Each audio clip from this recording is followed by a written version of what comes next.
Buenas tardes, buenas noches, buenos días desde el lugar que se encuentren. La Universidad Nacional Autónoma de México, a través del Programa Universitario de Estudios sobre Asia y África, les da la más cordial bienvenida al Diplomado Epistemologías Feministas, Economía y Cultura, Diálogos entre Asia y África. El día de hoy están reunidas las siguientes autoridades con el fin de llevar a cabo la inauguración de nuestro diplomado. Doctora Guadalupe Valencia, coordinadora de Humanidades de la UNAM. Doctora Tamara Martínez, coordinadora para la igualdad de género de la UNAM. Doctora Marisa Belaustegui-Goitia, directora del Centro de Investigaciones y Estudios de Género. Doctora Tamara Martínez, coordinadora para la igualdad de género de la UNAM. Doctora Guadalupe Valencia, coordinadora de Humanidades. Les voy a dar la palabra en primera instancia a la doctora Alicia Girón, coordinadora del Programa Universitario de Estudios sobre Asia y África. Adelante, doctora. Bien, buenas tardes, buenas noches, buenos días en el lugar en que nos encontremos. Nos da mucho gusto tener a nuestras autoridades universitarias, especialistas en género, la coordinadora de la Coordinación de Género y Equidad, la doctora Tamara Martínez, la doctora también Marisa Belaustegui-Goitia, coordinadora del CIEG, del Centro de Investigaciones de Estudios sobre Género, y también a nuestra querida coordinadora de Humanidades, la doctora Guadalupe Valencia. Pues estamos aquí para dar inicio a un diplomado sobre epistemologías feministas, economía, cultura, pero específicamente en Asia y África. Y esto abre en primera instancia un arcoíris de toda la relación que hay entre economía y cultura, cultura y economía en estos países. Un diplomado que no solamente lleva algunas cuestiones de economía, como algunos métodos para conocer las cifras, cómo conocer las bases de datos y poder también trabajar esos ensayos, como también aprender a ver las expresiones culturales a través del arte. Entonces, para nosotros es un gusto que estén ustedes aquí. Esperamos con mucha ansiedad a nuestra conferencista, la doctora Gisela Carrasco Miró, y que muy pronto daremos inicio a esta conferencia, pero también es para invitarlos, ¿no? Invitarlas a todas, a todos y a todes a este diplomado que inicia pues en breve, pero también dentro de 8 días estamos iniciando. A todos los invitamos a que consulten nuestra página donde está el programa. Por esto, maestra Vania, agradezco el tiempo para participar brevemente en este momento. Gracias.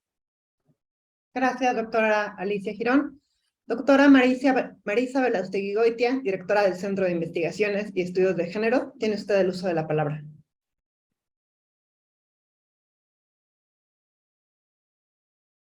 Muchísimas gracias, gracias Guadalupe, Tamara, Alicia, qué gusto, Vania, qué gusto estar aquí. Quiero felicitar al programa de estudios sobre Asia y África. Da mucho gusto que Asia y África que no tenga que pasar por Europa, ¿no? Es este diálogo entre estos dos continentes que desde luego todo el pase por los conocimientos más hegemónicos o más aceptados, más disciplinarios, que es el europeo, lo están haciendo de forma crítica. Entonces es verdaderamente un programa y ahora un diplomado, el diplomado de epistemologías feministas, economía, cultura y diálogos entre Asia y África, promete ser un espacio de discusión de cosas que nos interesan mucho en Latinoamérica, porque Latinoamérica es desde luego un espacio colonizado, desde luego un espacio que tiene y está desarrollando prácticas decoloniales muy variadas, acciones, maniobras, activistas, académicas muy variadas, y el paso por Europa y el paso por los espacios anglosajones, sea un espacio siempre de muchísima crítica y sobre todo de muchísimo conocimiento, pero de ningún desprecio, ¿no? No hay una cosa automática de sentirse decolonial y sentirse colonial afectivamente y estar por sobre los conocimientos europeos, por sobre los conocimientos anglosajones. Me parece que el programa, el diplomado, está dialogando entre estos dos continentes, el asiático y el africano, de formas donde esta colonialidad hay un zoom a la colonialidad, hay una muy buena, muy positiva, muy franca y muy interdisciplinaria acercamiento a la colonialidad y a las formas de resistencia, como lo indica con las epistemologías, y dice feministas, no dice de género y de mujeres. Cuando se dice feminista, hay toda una batería, ¿no? Una batería de conocimientos y una energía y una pasión que deshace las formas hegemónicas de hacer teoría, de producir conocimiento y de ponerlo en circulación. Estas tres formas: producir teoría, producir conocimiento, englobarlo, hacerlo archivos, hacerlo bibliografías, pero después ponerlo en circulación, y ponerlo en circulación en favor de la decolonialidad y la emancipación. En esas estamos en América Latina, y explorar las formas en que a partir de un diplomado se construyen estas experiencias que ahora decimos decolonizadoras, antes decíamos emancipadoras, liberadoras. Claro, lo decolonial está poniendo justo énfasis en estos periodos de la conquista lingüística, de la conquista de las costumbres, de la conquista de las formas de escribir, de hablar, de comportarse, que, por ejemplo, literatas, a mí les contaba a mis compañeras antes en el espacio que tuvimos anteriormente, que a mí lo que más me interesa de todo lo que ustedes van a poder ver aquí, creo que me estoy dirigiendo a las posibles personas que pudieran interesarse en un diplomado como este, de todo lo que proponen que tiene que ver con comprender los pensamientos críticas y feministas, qué significa una epistemología feminista, es decir, qué significa a la forma crítica del feminismo producir, acumular y hacer circular el conocimiento de formas críticas. Eso sería uno de los objetivos. El siguiente sería analizar la imposición cultural en los cuerpos y las lenguas de las mujeres, cómo se vive la colonialidad desde los cuerpos de las mujeres en sus diferentes posiciones.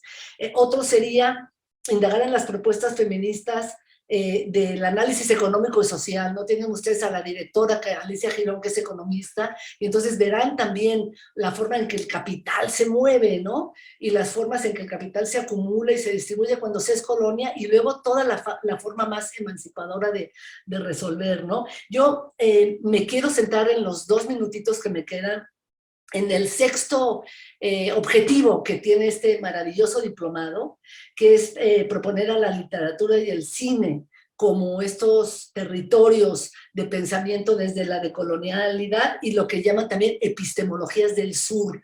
Y eso es una batería y un glosario de conocimientos verdaderamente potente, ¿no? Hablar del sur, hablar de las metodologías feministas, hablar de las metodologías decoloniales.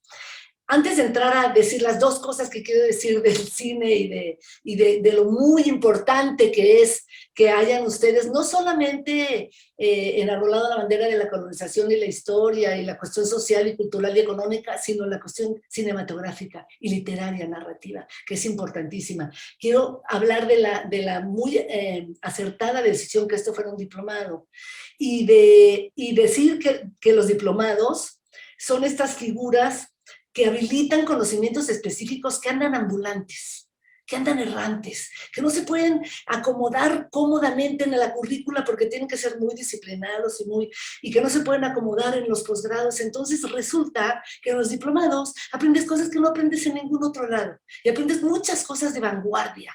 Y en este diplomado, además, no es como muchos, que el módulo 1 resuelve la historia, el módulo 2 resuelve el cine, el módulo 3 resuelve la economía. Aquí está todo entretejido. Entonces van a tener ustedes oportunidad de leer. Por ejemplo, a mí me fascinó la escritora Asia Dieba, que es una escritora argelina, y entender, por ejemplo, cómo a partir de una novela y la historia de una niña, casi como Balún Canán, pero imagínense Balún Canán en Argelia.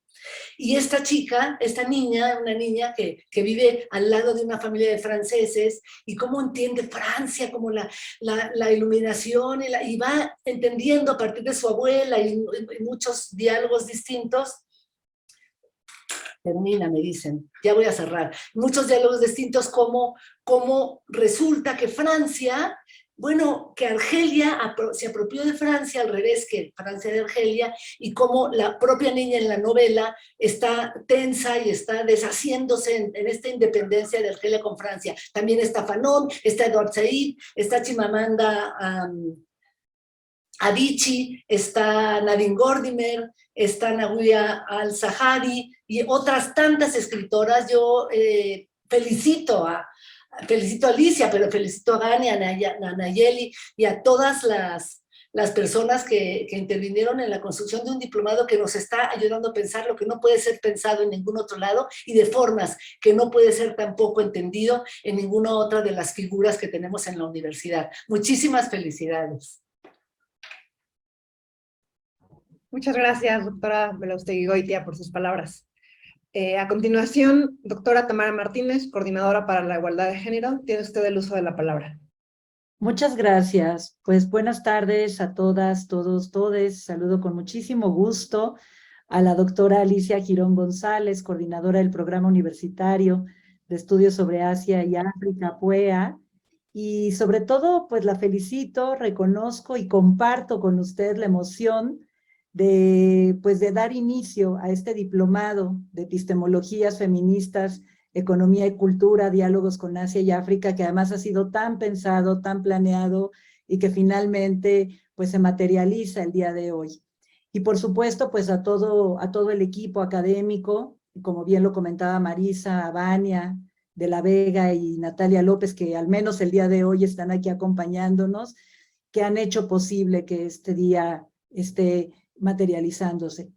Y bueno, pues también saludo a Marisa, a la coordinadora también de Humanidades, Guadalupe Valencia, y por supuesto a la primera ponente, bienvenida, la doctora Gisela Carrasco. Esta propuesta formativa que hoy tenemos la alegría de inaugurar es un claro ejemplo de las posibilidades que brinda el encuentro de saberes.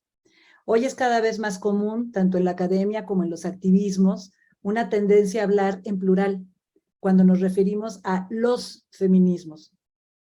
Este uso intencionado del lenguaje nos recuerda la apuesta política de eso que Donna Haraway ha denominado los conocimientos situados y que los feminismos comunitarios, decoloniales, negros, afrodescendientes, antirracistas, indígenas, chicanos, socialistas, latinoamericanos, trans, entre muchos otros más, nos muestran en la diversidad de sus enfoques, de sus lenguajes, sus categorías, sus preocupaciones y de manera puntual sus mundos de referencia.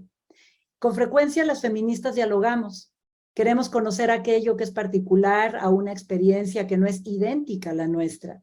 Nos reconocemos comunes en las premisas de nuestro cuestionamiento a la opresión y a la subordinación patriarcal, pero desde una lente cuidadosa que evita la universalización de las vivencias y que reconoce la necesidad de que nos enunciemos en y desde lo situado.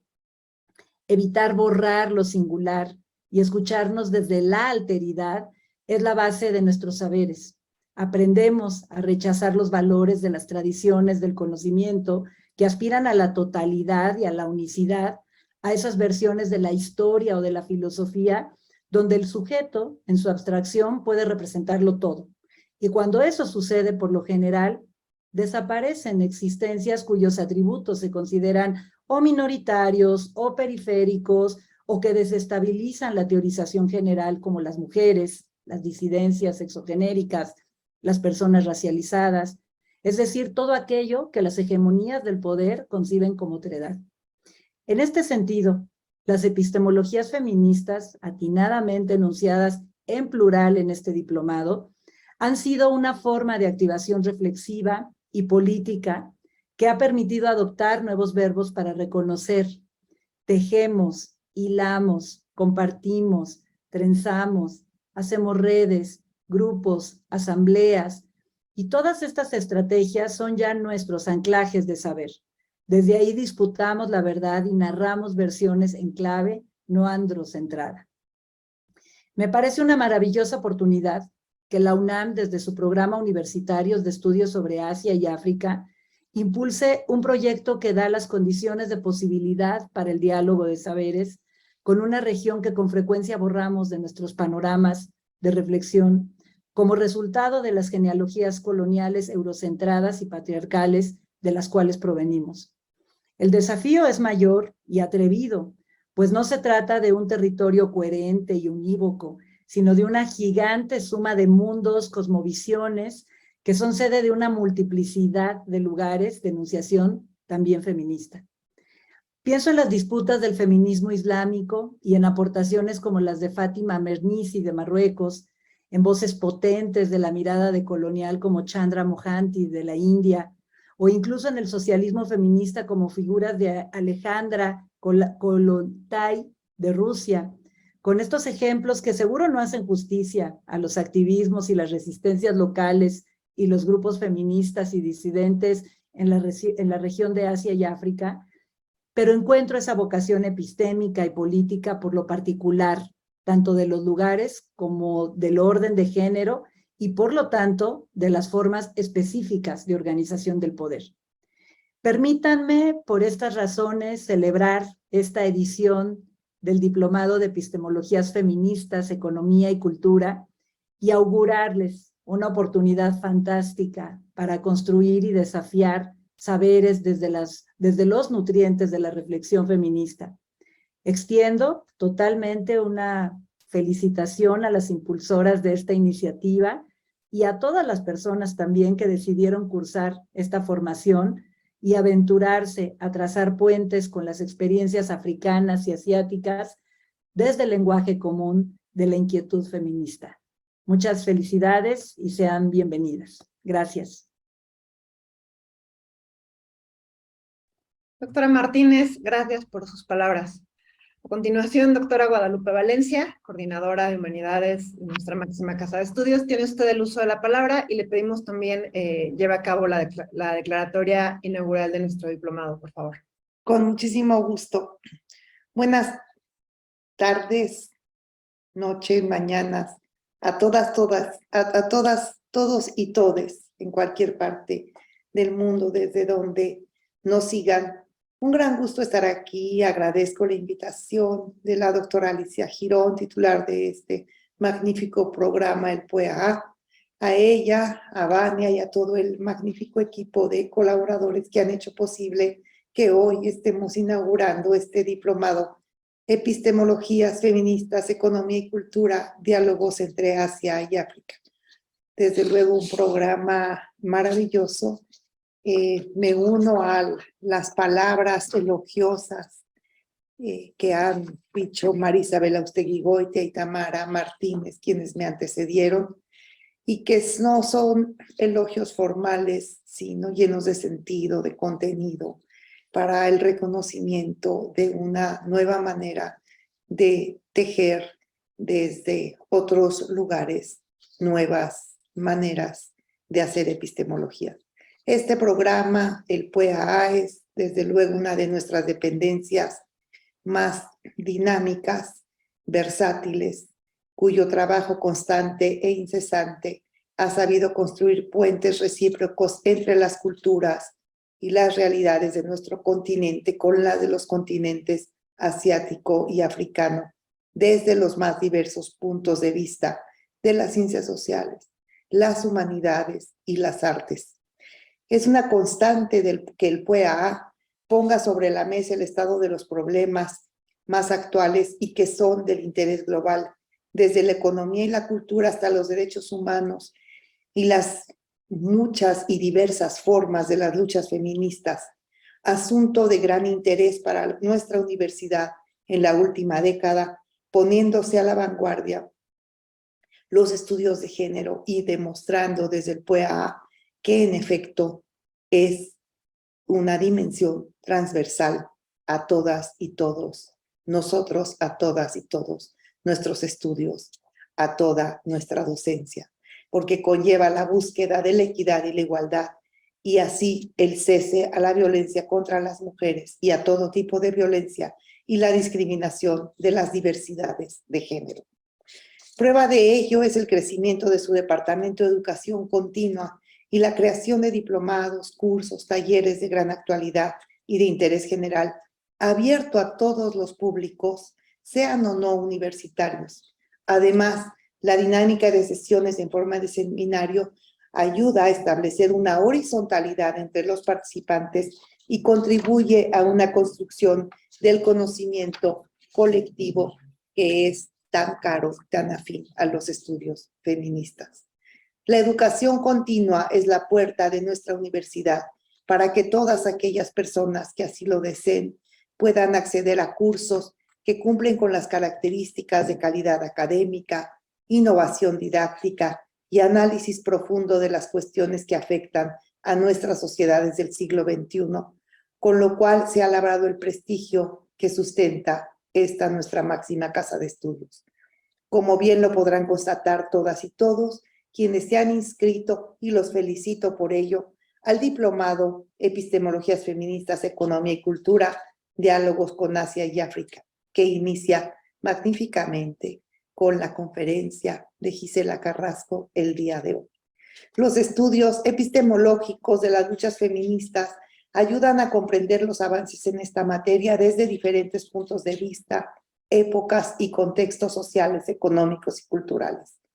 Ayudan a establecer en qué punto estamos actualmente, hacia dónde dirigir nuestras próximas batallas y a reconocer los triunfos obtenidos, porque como bien lo sostiene la doctora Alicia Girón, las grandes transformaciones económicas, políticas y sociales en Asia y África y también en América Latina se deben a las diferentes formas en que las mujeres se han visto envueltas en los movimientos revolucionarios y sociales del último siglo.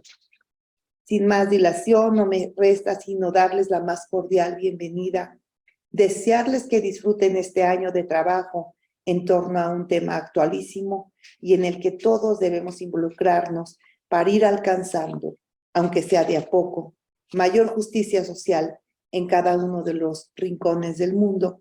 Y dicho esto, y siendo las 15:02 de este lunes 8 de agosto, es un honor y un gran gusto para mí declarar inaugurado este diplomado. Muchas gracias. Enhorabuena.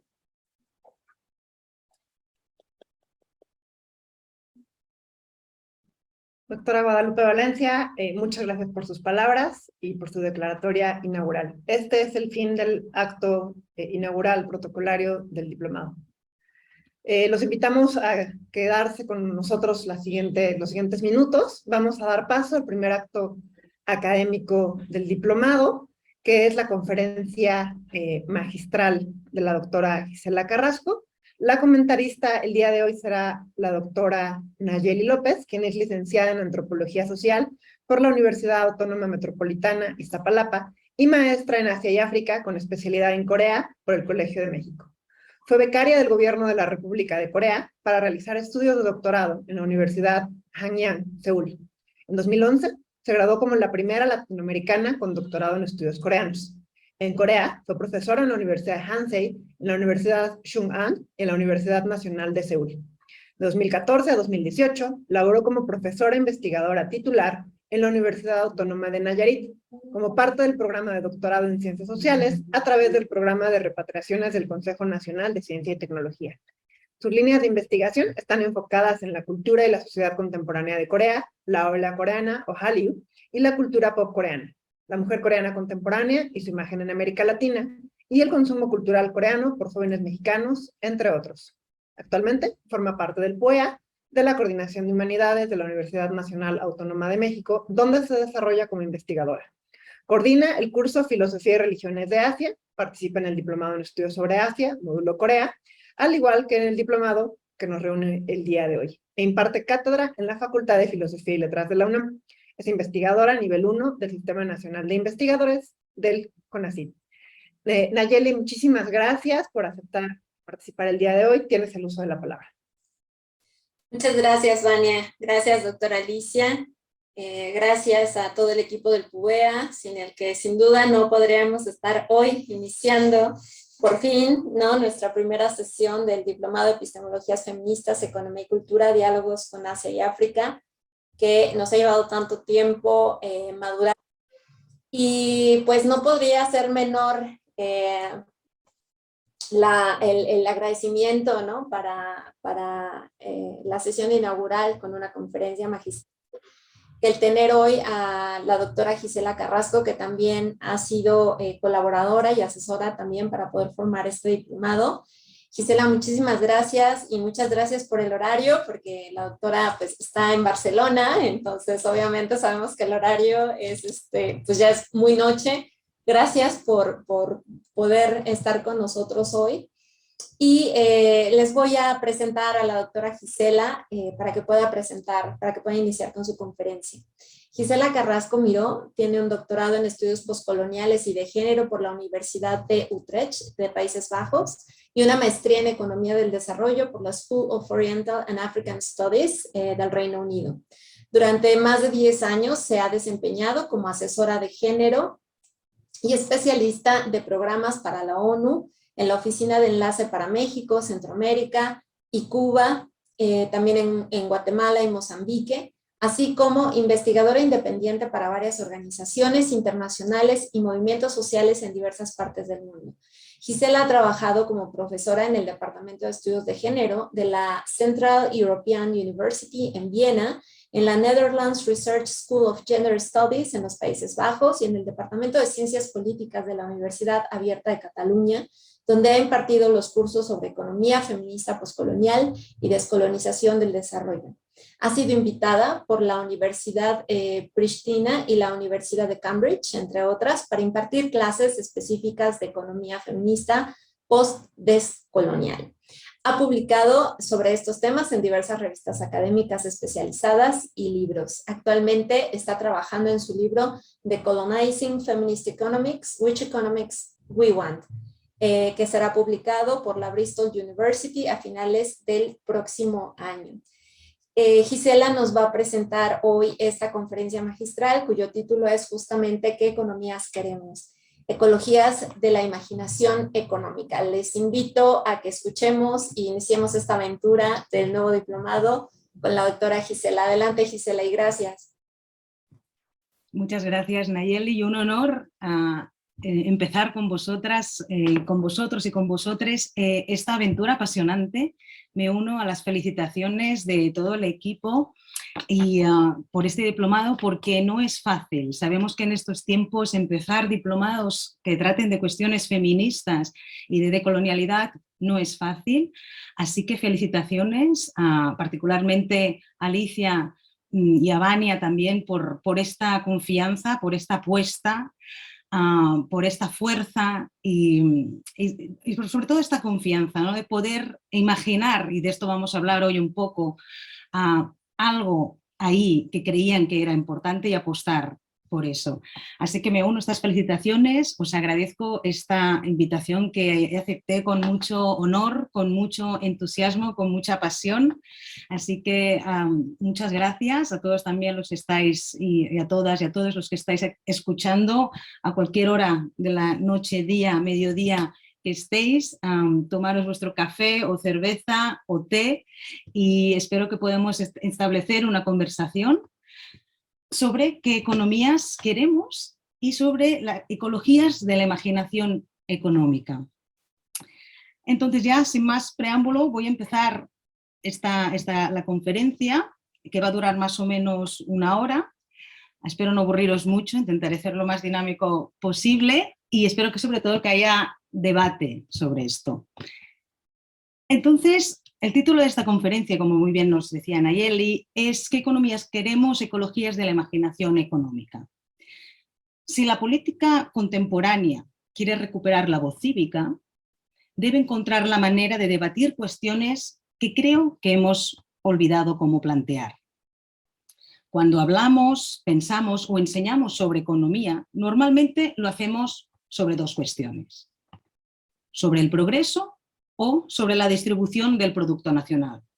Por ejemplo, si hablamos de políticas del cuidado o de presupuestos, los defendemos en base a que ellos aumentan parte del pastel económico o que distribuirá parte de estos trocitos de este pastel de forma equitativa entre hombres y mujeres. Pero eso no ha sido siempre así. Los debates económicos en diferentes épocas nos enseñan que podemos plantear otras cuestiones. Particularmente podemos hacernos preguntas sobre cómo queremos vivir, sin que tengamos que recurrir a si aumenta el Producto Nacional o cómo distribuirlo mejor. Esta conferencia pretende ser una invitación para pensar juntas, juntos, juntes, qué economías queremos. Y sugiero en esta propuesta la imaginación como una facultad económica que de forma emancipatoria nos puede abrir futuros posibles. La imaginación, como vamos a ver, se entiende aquí no como una facultad individual o como una cuestión de haber tenido un sueño, sino como una práctica social, creadora de relaciones de significados. En este sentido, me pregunto, y aquí abro un poco una pregunta que intentaré ir desarrollando, ¿puede la imaginación ser una práctica de transformación económica, creadora de relaciones de confianza en condiciones que nos encontramos ahora, crecientes de crisis y aislamiento? Para empezar a dibujar ideas sobre estas cuestiones que acabo ahora de presentar, me gustaría empezar planteando un poco qué es la economía, un tema que vamos a abrir aquí, pero que se irá debatiendo a lo largo del diplomado. Y empiezo, como no, hablando de la economía feminista, porque sabemos que la economía feminista nos ha enseñado que el discurso dominante de la economía se esconde bajo un imaginario basado en una idea simple de cómo somos los seres humanos, el homo economicus, ¿no? Este sujeto de la economía dominante es un sujeto totalizador, universal, que se caracteriza, y esto lo ha definido muy bien la economía feminista, como un hombre heterosexual, blanco, occidental, inglés, de clase media alta, un hombre champiñón, que diría la economista feminista española Amaya Pérez Orozco. Y Amaya nos decía, es un hombre champiñón, este homo economicus, porque en la economía dominante se caracteriza el sujeto, que sería este hombre, como alguien que aparece ¡pum!, de repente como de la tierra, sin necesidad de ninguna otra relación, sin ninguna interdependencia, sin ninguna necesidad, autosuficiente, no depende de nadie ni de nadie, crece sin más. Esta sería esta idea de hombre champiñón que las economistas feministas hemos criticado como la base de una economía que entonces excluye la mayoría de nuestras experiencias económicas. Este hombre champiñón, este homo economicus, aparte de todo lo que hemos dicho, vemos que también, y esto lo ha dicho las economistas feministas, es un sujeto que en el fondo es ahistórico y evita pensarse desde la multidimensionalidad de la vida que tenemos las personas, incluidas la de los propios economistas que con formulaciones matemáticas quieren llegar a conclusiones rápidas, técnicas, universales y totalizadoras de la experiencia humana. Pero es que la economía no es una cosa o una fórmula allá arriba, no es, como dicen las economistas feministas Gibson y Graham, una máquina alimentada con crecimiento económico que reside ahí arriba. Las economías no son neutras, ni técnicas, ni racionales, ni salvadoras del caos con modelos matemáticos. La economía es una relación social y por lo tanto las economías están culturalmente mezcladas. Y quiero subrayar aquí culturalmente, que vemos también en el título de nuestro diplomado, como también hablamos de cultura y economía, como también se ha presentado antes esta importante relación. Porque, y digo subrayo, porque muchas veces se piensa en cultura y economía como dos polos opuestos. Y eso, si pensamos así, sería seguirle el juego al homo economicus, al hombre champiñón, que cree que vivimos aislados. Entonces, las economías no son sin valores o objetivas o fuera de la cultura, sino están totalmente mezcladas en las relaciones locales y por lo tanto culturales de nuestros contextos, por lo tanto permeadas por las relaciones sociales y de poder. En este sentido, el bienestar económico está ligado no solo a lo material, sino también a lo social, a lo cultural y lo político. La economía no está separada de todos los aspectos de la vida, sino integrada en ellos. Por más que el discurso hegemónico nos presente esta idea de economía separada de la vida, que no tiene nada que ver con nosotros, con nosotras, ni con nosotres, y que se maneja con fórmulas econométricas, vemos sin ir más lejos en nuestros propios cuerpos las consecuencias de diferentes decisiones económicas que otros están tomando ahora por nosotras. Lo hemos visto durante la COVID, por ejemplo, como una decisión económica sobre las vacunas que favorece a los mercados ha repercutido en la vida de muchas personas. También vemos, sentipensamos, cuando decisiones económicas en nuestras comunidades que favorecen la sostenibilidad de la vida, por ejemplo, evitando la tala de un bosque, nos permite respirar un aire más limpio y nuestra salud mejora. Por lo tanto, la economía es un concepto. Tú puedes ver un perro, pero no puedes ver la economía. Hacemos economía cuando de adolescentes o de niñas ahorramos para comprarnos unos caramelitos. Se supone que contribuimos a la economía cuando compramos comida o, por ejemplo, en mi caso, cuando doy clases y recibo un salario. Pero cuando doy clases lo hago porque me gusta compartir conocimiento. Cuando compro comida también lo hago para cocinar con mis amigas o con mi hermana y disfrutar de su compañía. ¿Quién ha decidido que todas estas experiencias humanas son económicas? Tendimos a pensar la economía como el espacio del dinero, pero los procesos de producción, intercambio o gasto que envuelven dinero en nuestras sociedades no lo hacen en otros lugares ni en otros tiempos. Podemos incluso pensar que cuando hospedamos una amiga, en casa, no lo hacemos por dinero. O, por ejemplo, realizamos trabajos por otras razones que no son el dinero. Los valores, ya sean de competencia o de colaboración, importan en la economía. Por más que no se diga, la economía se basa en valores. ¿Cuáles son estos valores? Depende de cómo nosotras queremos también que sean. Por lo tanto, tomando una definición del economista Polanyi sobre qué es la economía, podemos decir que la economía es el proceso institucionalizado de interacciones entre humanos y su ecosistema, su medio ambiente, involucrando el uso de medios materiales para la satisfacción de valores humanos. La economía se configura también en nuestro día a día. La economía es concreta. Esa idea abstracta y alejada de la vida que muchos cursos de economía proyectan nos hace impotentes y ver los problemas económicos como desproporcionados, como si eso no fuera con nosotros, que en el fondo no hay nada que hacer, pero va con nosotras. Por lo tanto, debemos retomar la economía en nuestras manos para hacerla democrática. Debemos poder discutir, valorar, discernir qué economías queremos para ir dibujando juntos los posibles futuros. ¿Qué economía queremos?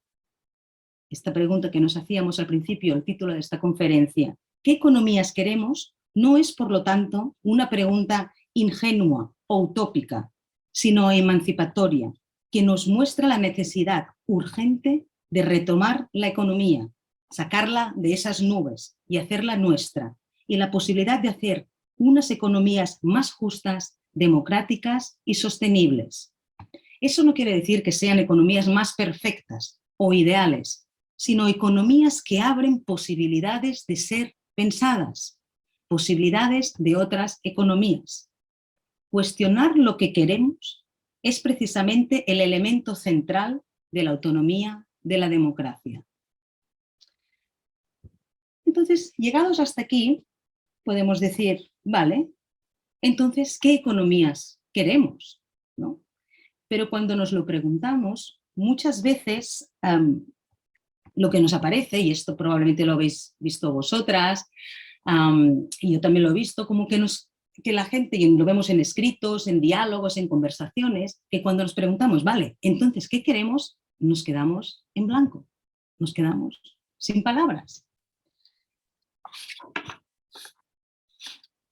Hay un cartel de un colectivo de Barcelona, de aquí en Barcelona, donde yo ahora estoy, de un colectivo que se llama Espai en Blanc. Este colectivo circuló un cartel que decía: un poco de imposible o me asfixio. Este cartel, ¿no? Un poco de imposible o me asfixio, que iba circulando, creo que nos permite abrir aquí parte del diálogo que estamos haciendo. Cuando hablamos, ¿no? en este cartel, ¿no? de Espai en Blanc, un poco de imposible o me asfixio, este imposible no está pidiendo una utopía. Es saber que, de hecho, la prisión donde nos pensamos que estamos, esta economía injusta, insostenible, no hay alternativa, ¿no? El there is no alternative de Thatcher, de hecho, es una prisión que está abierta y que somos nosotros mismos los que nos aferramos a los barrotes. Esta prisión que nos hace impotentes nos dice que estamos condenados a escoger en un mundo en el cual no hay alternativa. Hay muchas opciones, pero no hay alternativa. Esto, por ejemplo, se ve incluso en algunos anuncios, ¿no? Había un anuncio de un supermercado aquí en España que decía: eres libre de escoger lo que quieras, todas las opciones están aquí. Eso es libertad, pero ¿desde dónde? En el marco de un supermercado. Hay opciones, pero no había otra alternativa. Entonces os propongo este ejercicio. Si ahora cerramos los ojos o lo que sea para ti una manera más meditativa de entrar un poco ahí, más reflexivamente. Si cierras los ojos y te preguntas, ¿puedes imaginar una economía que no sea capitalista? O incluso si vas más allá, ¿te puedes imaginar una economía feminista que no se base en el crecimiento económico? Y seamos honestas, ¿no? Porque muchas veces, ¿no? Y ahora como abrimos los ojos, vemos a ver si ha aparecido alguna imagen o no, muchas veces me he encontrado que al plantearte es que hay un sentido de impotencia, de frustración, y dicen, bueno, entonces no nos queda nada si sacamos esto, ¿no? Entonces, ¿qué pasa? ¿Volvemos a la época prehistórica?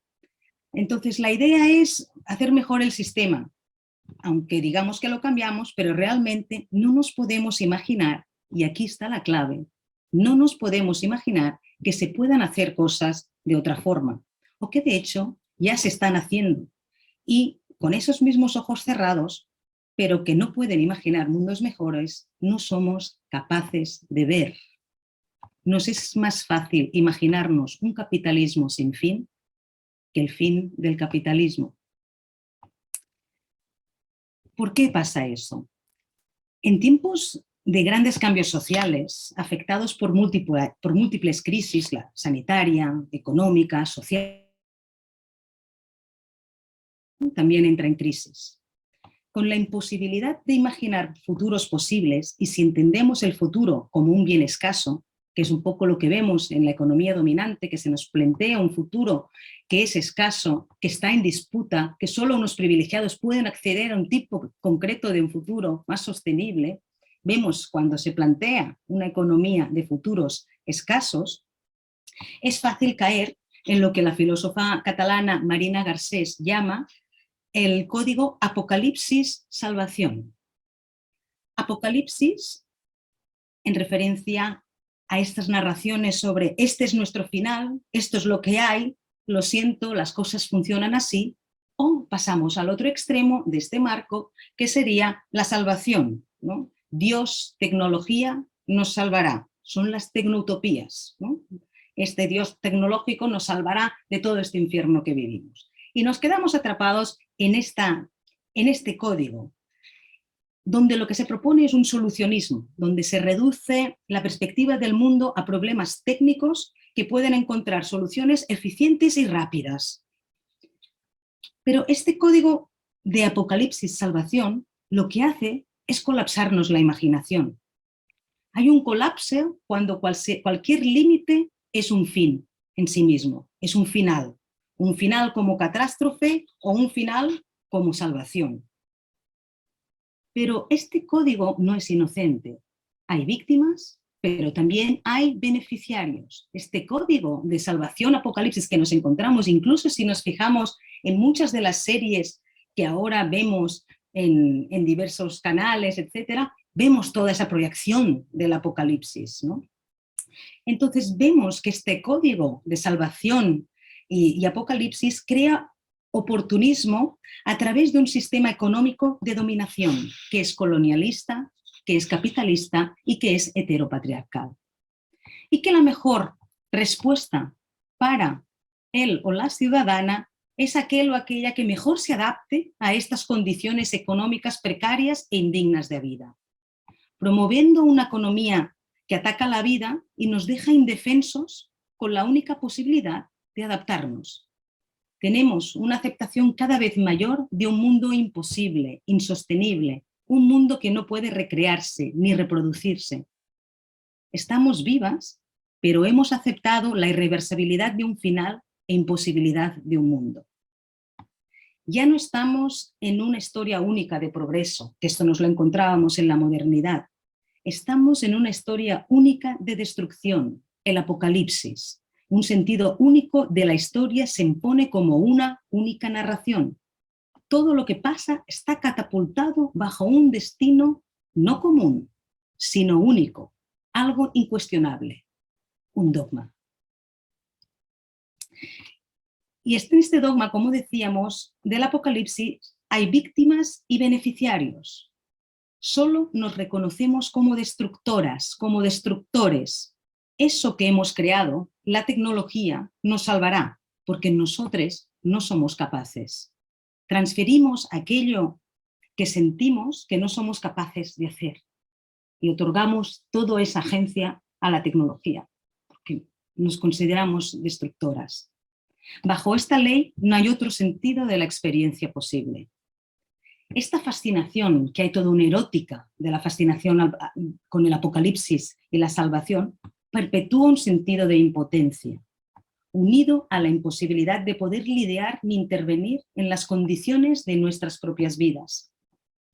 Una rendición. Pero no es precisamente nuestra actitud de rendición que nos está llevando a nuestra especie a los límites de lo sostenible. Si nos fijamos cuidadosamente en esas propuestas económicas adaptativas o solucionistas, vemos que detrás hay inversores, bancos o empresas de inversión que no solo están marcando el camino para privatizar los bienes comunes, pero que también ofrecen un nuevo mercado de oportunidades para unos pocos. Vemos, por lo tanto, una economía que se presenta como única y que beneficia a unos pocos a costa del miedo, la ansiedad y la precariedad de nuestras vidas. El pensador y líder indígena brasileño Ailton Krenak dijo algo que considero relevante en este contexto. Krenak dijo: debemos ser lo suficientemente valientes para estar radicalmente vivos y no tener que estar eternamente negociando nuestra sobrevivencia. La vida humana no se sustenta por ella misma, necesita ser sustentada intencionalmente. Por lo tanto, la vida humana no es una certeza, sino una posibilidad. La economía, por lo tanto, debe poner al centro intencionalmente la sostenibilidad de la vida y no la del crecimiento económico, que es lo que tenemos ahora. Pero, ¿cómo evitar el apocalipsis? ¿Es posible otra economía? ¿Cómo salgo de este colapso? Pues frente a la parálisis, podemos imaginar. La imaginación, y aquí voy a entrar un poco más a explicar, porque puede que al principio podemos pensar, ¿qué va a decir ahora la imaginación? ¿Nos va a contar cuentos? Bueno, primero definiremos un poco qué entendemos con esto de la imaginación, ¿no? La imaginación nos puede ayudar y de hecho rompe el código apocalipsis-salvación que estamos hablando, de que nos colapsa y nos frustra, del cual nos encontramos y nos hace impotentes. La imaginación nos ayuda a abrir futuros posibles. La imaginación, como decíamos al principio, se entiende aquí no como una facultad individual, sino como una práctica social, por lo tanto también económica, creadora de relaciones de significados.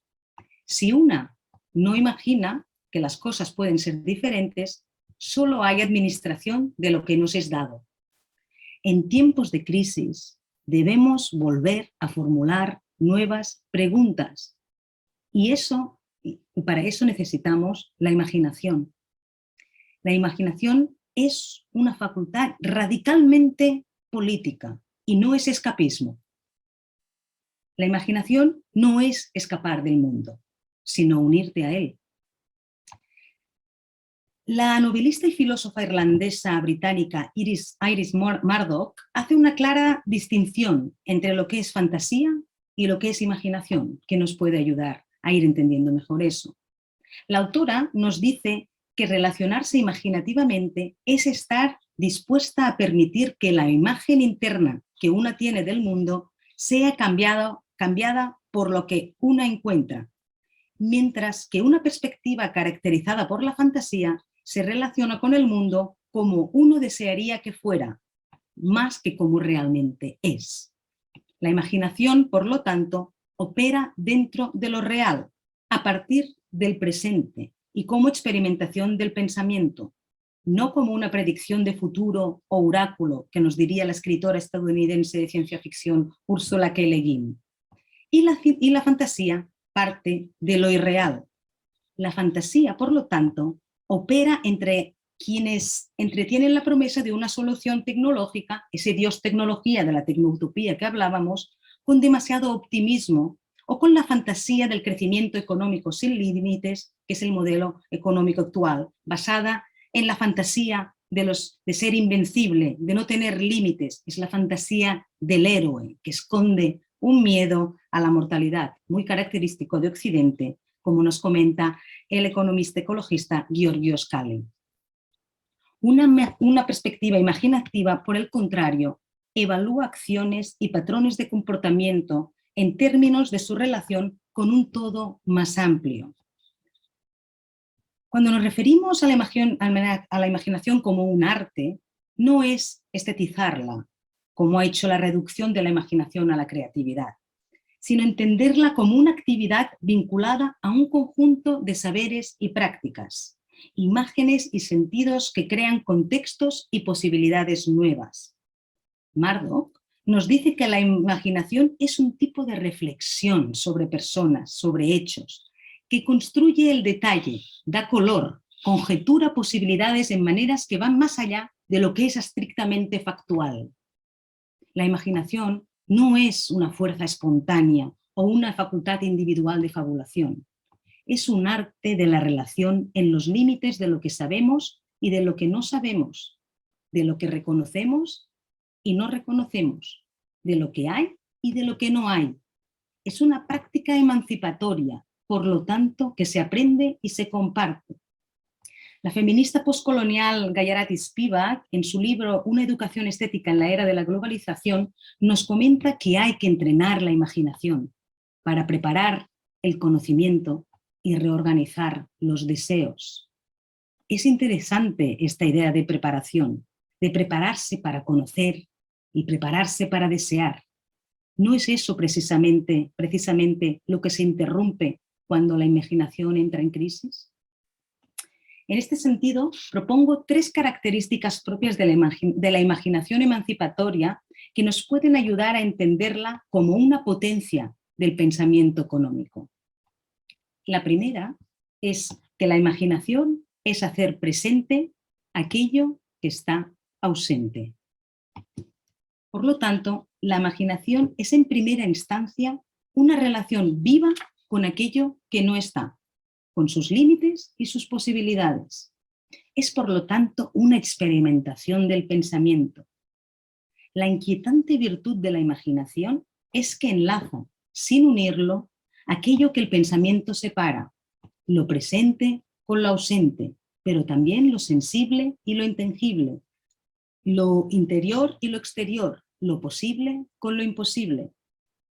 La imaginación no es, por lo tanto, una facultad individual, espontánea y vacía, sino un modo de elaborar nuestra relación con los límites de lo que vemos, sabemos, recordamos y proyectamos acerca del mundo en el que vivimos.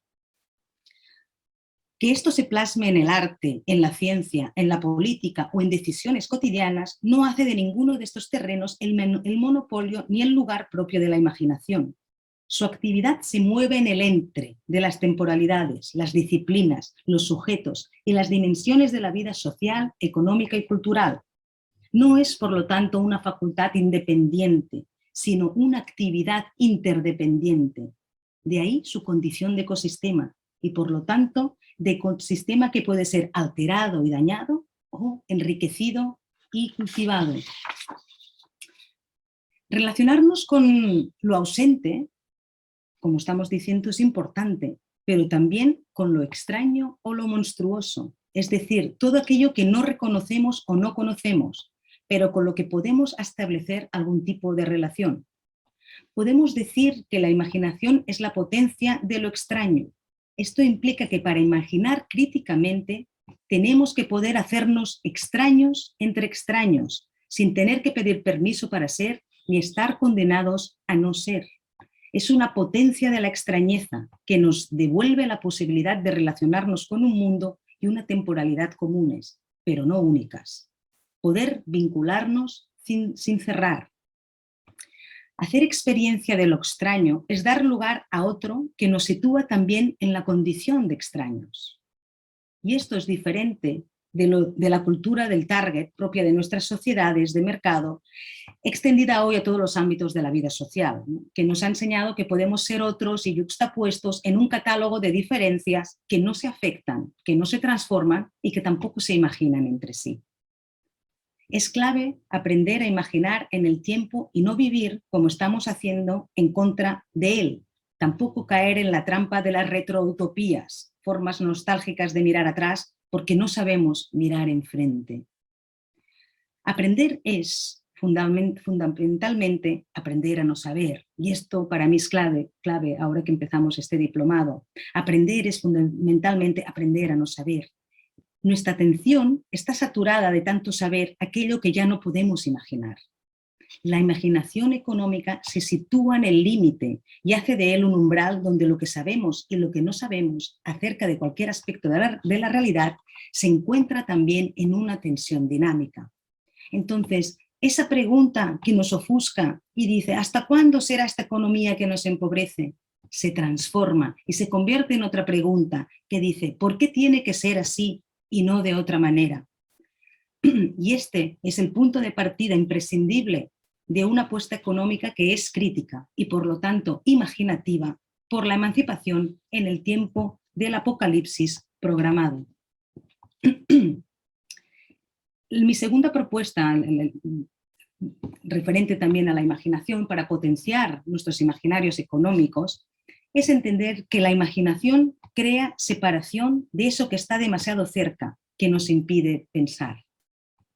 Cuando nos preguntábamos al principio de esta conferencia qué economías queremos, vemos que para poder cuestionar lo que queremos no podíamos separar las dimensiones de la propia pregunta. Pero la imaginación crea una separación, una distancia, que nos separa en tanto que nos relaciona. Y aquí podemos pensar en una mesa. Una mesa puede separarnos, pero no deja de establecer un punto relacional entre todos los que estamos alrededor de la mesa. Entonces, esta imaginación que crea esta separación permite un espacio entre, que permite una relación entre nosotros. Y lejos de la fusión, que es este dogma económico que nos quiere poner todos bajo el mismo sistema, lo que plantea es una pluralidad de puntos de vista. La imaginación nos permite poner las cosas, como dice la filósofa Hannah Arendt, a una cierta distancia y las que están demasiado cerca, alejarlas. En el mismo sentido, la filósofa Fina Avirulés destaca la importancia que tiene la imaginación para el pensamiento y explica que únicamente cuando podemos imaginar que la situación podría ser otra, podemos categorizarla de injusta. La imaginación nos permite, por lo tanto, tomar posición y ser críticos, plantear nuevos escenarios económicos, nuevas narrativas económicas. Si repetimos siempre los mismos esquemas, perdemos esa capacidad y sobrevivimos solo con un plato en el menú, como decimos aquí en España, solo con pan seco. Lo que nos encontramos muy a menudo es que para problemas causados por el capitalismo seguimos recomendando soluciones capitalistas. ¿no es absurdo recomendar más de lo que nos hace daño? El pensamiento poscolonial y decolonial nos dice que el mundo es tan diverso como conocimientos tiene. Por lo tanto, la mirada occidental y en concreto la economía dominante, la capitalista, es solo una de las múltiples maneras que podemos organizarnos materialmente y sostener o no nuestras vidas. Es solo una entre múltiples posibilidades. Existe y han existido otras maneras, muchas de ellas en resistencia a este modelo de vida que ataca la vida. Hay economías que, por ejemplo, no priorizan el precio como medida de medir un espacio natural. Hay economías que consideran la naturaleza se debe valorar por su belleza, por su sacralidad, por su potencial sanador. De todos estos valores, ¿por qué solo utilizamos el precio? Un debate sobre qué valoración es la que queremos cuando hablamos de naturaleza nos mostraría las diferentes percepciones que hay eso. Y eso necesitamos tomar una distancia de esa que hemos estado formados constantemente y que nos ofusca y nos permite ver otras perspectivas. Y no solo ver, sino discernir cuál de ellas es la que queremos. Entonces, separarnos de aquellos que nos asfixia, como nos decía aquel cartel de Espai en Blanc que mencionábamos, nos permite pensar lo impensable, el fin del capitalismo. Nos permite tener una visión más amplia, es decir, el ardid necesario para que el pensamiento representativo y crítico sean justos, puesto que tienen en cuenta otras posibilidades de mirar lo mismo desde otros ángulos, y eso nos inserta no en un mundo único, sino en un mundo común. Abrir espacios analíticos o hechos invisibles, abrir espacios analíticos para realidades que son sorprendentes, esto también nos ayuda cuando imaginamos de esta manera, nos permite esta separación, nos permite ver esas realidades que nos sorprenden porque son nuevas o han sido ignoradas o hechas invisibles por el actual modelo económico. Nos permite, por lo tanto, identificar y valorizar otras economías que no se rigen por el capitalismo, es decir, por valores individualistas o por el crecimiento económico, y que actualmente estas economías que han sido invisibilizadas están etiquetadas bajo nombres como economías subdesarrolladas o economías primitivas. Hay, por ejemplo, economías que su concepción de vivir bien o bienestar económico no es la idea de entrar en el mercado laboral o acumular bienes materiales, tan característico de la mayoría de nuestras sociedades y nuestras economías, sino que sus economías se basan en valores de reciprocidad y sostenibilidad. ¿Qué sabemos de ellas? ¿Qué sabemos de estas economías? ¿Estamos dispuestas a aprender de ellas? ¿Estamos dispuestos a tomarlas seriamente? ¿O solo pensamos que una economía debe basarse en el ecocidio y la incompetencia? Esto nos puede ayudar a romper también esa pretensión de universalidad de un tipo único de economía. Y entonces abrir una nueva manera de entender la economía como ese lugar donde elaboramos los sentidos posibles de la vida común, creando otras agendas posibles a partir del disenso. Esta separación que nos permite la imaginación no significa tirar todo lo que se ha realizado en Occidente, sino poder discernir ahora desde un panorama mucho más amplio de posibilidades qué economías queremos y cuáles nos hacen daño, qué imaginarios nos oprimen y cuáles no, cuáles nos emancipan y cuáles no. Nos permite, como decíamos al principio, tomar posición sobre lo que queremos y lo que no en nuestras economías.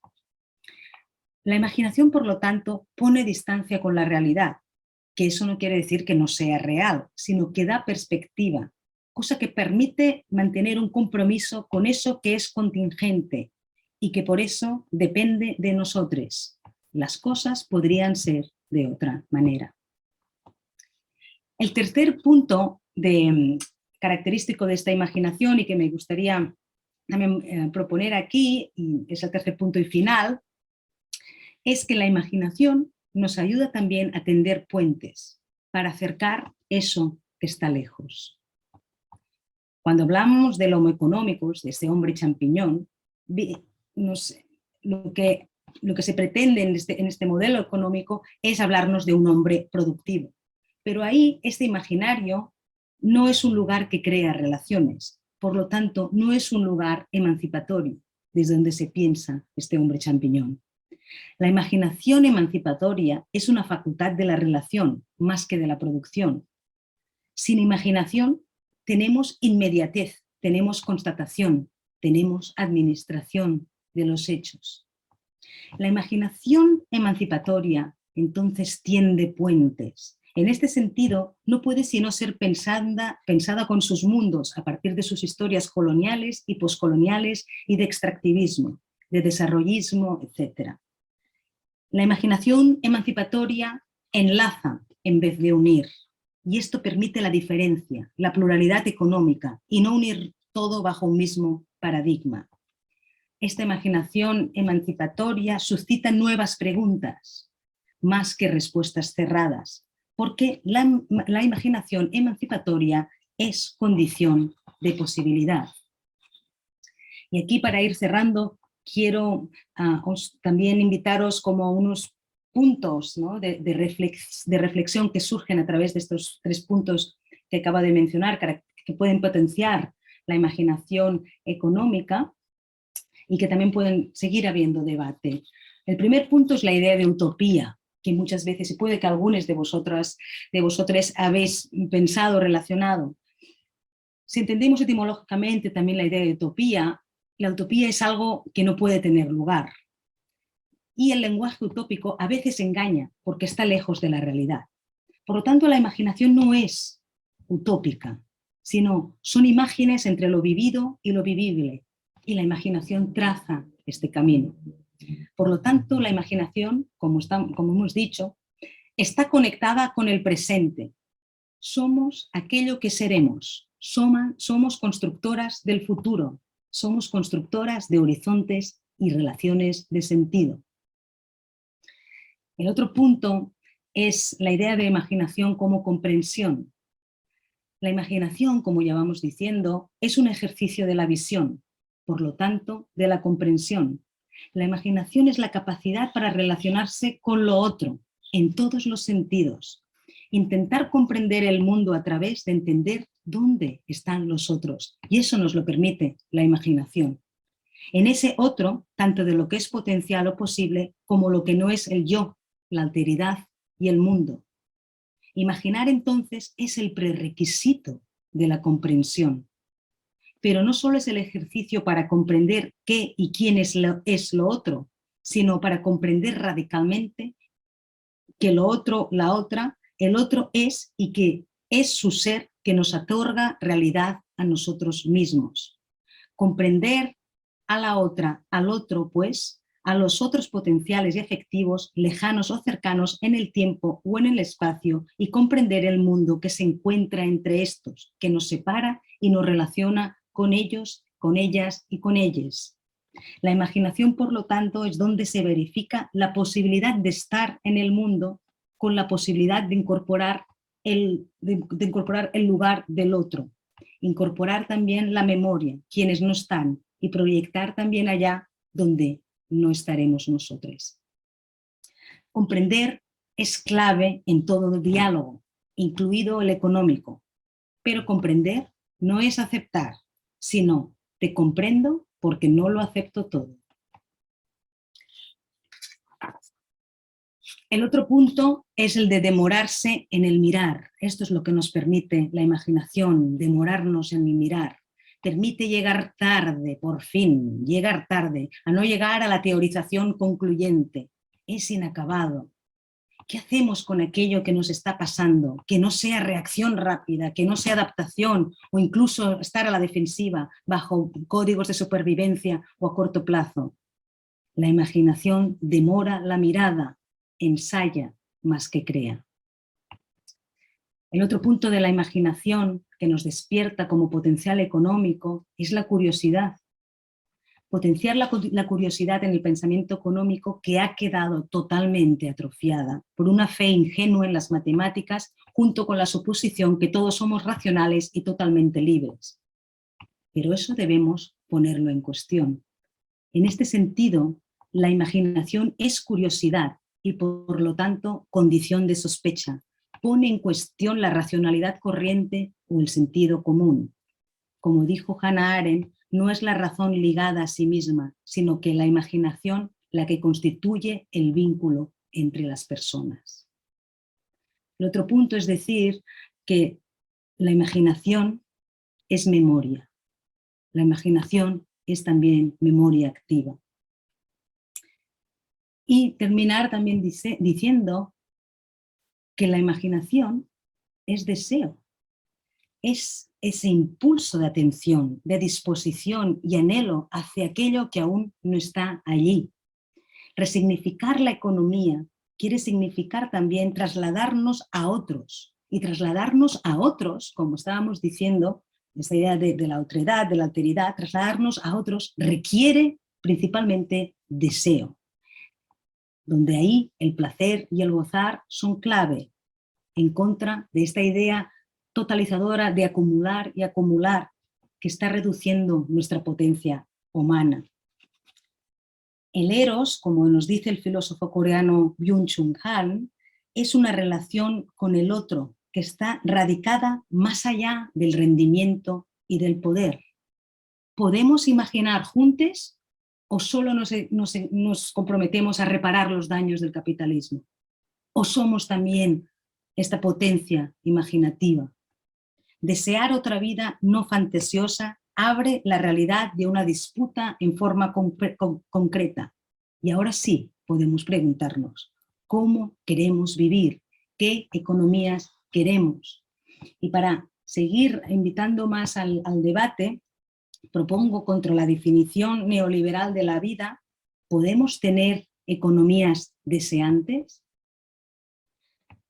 Entonces aquí termino esta conferencia con esta hoja sobre el deseo, que también invito a todos que en este diplomado estoy segura que tendréis muchos deseos de aprender y que van a salir muchas economías deseantes. Así que muchas gracias por vuestra atención. Gisela, muchísimas gracias por tu presentación. La verdad que cuando yo leí el título pensaba, bueno, claro, queremos otras economías, pero cuando directamente nos has invitado a imaginarlas, es cuando me topo con pared nuevamente. Y me topo con pared porque entiendo que al final estamos sumergidos en una estructura monolítica, ¿no? Gobernada por ese capitalismo despiadado que tiene pues como fin la acumulación de la riqueza para un mínimo porcentaje de la humanidad. Creo que es muy interesante, has dicho muchas cosas muy importantes y que a mí me saltan mucho desde la estructura social, que es justo parte de lo que vamos a abordar en el módulo 4, cómo reproducimos esos imaginarios, cómo reproducimos esos elementos culturales y sociales que siguen insertando a generaciones y generaciones dentro de un sistema que nos estamos cuestionando ahora, ¿no? Creo que inicialmente sí tendríamos que revalorizar la imaginación, agenciárnosla y decir, somos seres capaces de imaginar, de sentir, de vivir, de experimentar, y no solamente pensar que quienes hacen series, novelas, etcétera, son capaces de imaginar esas otras experiencias, ¿no? Sino nosotros. Pero creo que al final este proceso de imaginación, que es lo que nos trajo a esta discusión el día de hoy, ¿no? Imaginar que existen otras posibilidades, otras visiones, otras formas de ver el mundo, está fuertemente ligado a procesos de agencia, ¿no? Que es como asumir este control que tenemos como individuos o como individuas para poder ejercer una visión o poder implantar en términos sociales una visión del mundo mucho más amigable, no solo en términos de equidad de género, sino también de equidad ecológica, ¿no? De herencia equitativa, de un entorno ecológico para quienes vienen detrás de nosotros, ¿no? Y creo que ese proceso de agencia tiene que estar siempre fuertemente ligado a un proceso de solidaridad social. No podemos monopolizar, ¿no? O hacer clusters de pensamiento y de ideas, cuando bien lo decías tú, ¿no? Somos interdependientes. La economía es un acto social, aunque muchas veces creemos o nos han hecho creer que la economía está incrustada, ¿no? Y ejecutada desde ese grupo, desde esos grupos que realmente tienen una perspectiva totalmente explotadora, ¿no? Donde lo único que buscan, pues, es esta retribución monetaria, ¿no? Y que, como bien decías a lo largo de tu presentación, pues nos está arrastrando a pues crisis en el mundo, ¿no? Desde ambientales hasta políticas. El panorama que tenemos hoy justamente en el mundo no es muy alentador. Después de una pandemia, pensar que se puede llevar una guerra, y después de una guerra, pensar que se puede hacer guerra en otras regiones. Es como decir, ¿quién carambas está dirigiendo al mundo? O sea, ¿por qué tiene que haber alguien que lo dirija, no? Entonces creo que este proceso de imaginación nos tiene que llevar también a este proceso de agencia donde quienes estamos pensando en esto seamos totalmente conscientes y sensibles de que no va a haber un cambio hasta que no se comparta justo lo que estás haciendo, lo que estás diciendo tú hoy. Tenemos la capacidad de pensar, tenemos la capacidad de cambiar, tenemos la capacidad de decidir, y no es nada más un rechazo y decir no, o sea, Occidente no, como dices, tenemos que negociar, tenemos que plantearnos desde un espacio no colonizador, ¿no? Sino negociador, o donde podamos entablar conversaciones, pero viéndonos, ¿no? Como entes capaces o seres capaces desde cualquier región del mundo de buscar pues una solución real, ¿no? Para esta realidad que nos agobia y que a veces, como bien decía este letrero, que dices un poco de imposible o me asfixio, ¿no? Realmente creo que no hay nadie que en esta realidad mundial no se pare y diga, pues hoy voy a romper la regla porque si no me muero, ¿no? Entonces creo que sí, definitivamente necesitamos darnos ese espacio, pero también creo que es muy importante no solamente imaginar, sino dar las herramientas para imaginar. Creo que el mundo, al menos desde donde yo lo conozco y desde donde lo he experimentado, está tan segmentado que a veces reproduce, ¿no? Estas ideologías donde la imaginación no es posible para ciertos sectores o para ciertas personas o para ciertos espacios. El miedo a perder el poder, el miedo a perder el control es lo que nos limita, ¿no? A no ser libres y no entender que nos podemos agenciar de esa imaginación. Y como bien dices, no es proponer y que lo acepten, sino proponer y negociar y llegar a un acuerdo donde todos o las mayorías estemos andando hacia un mismo camino, ¿no?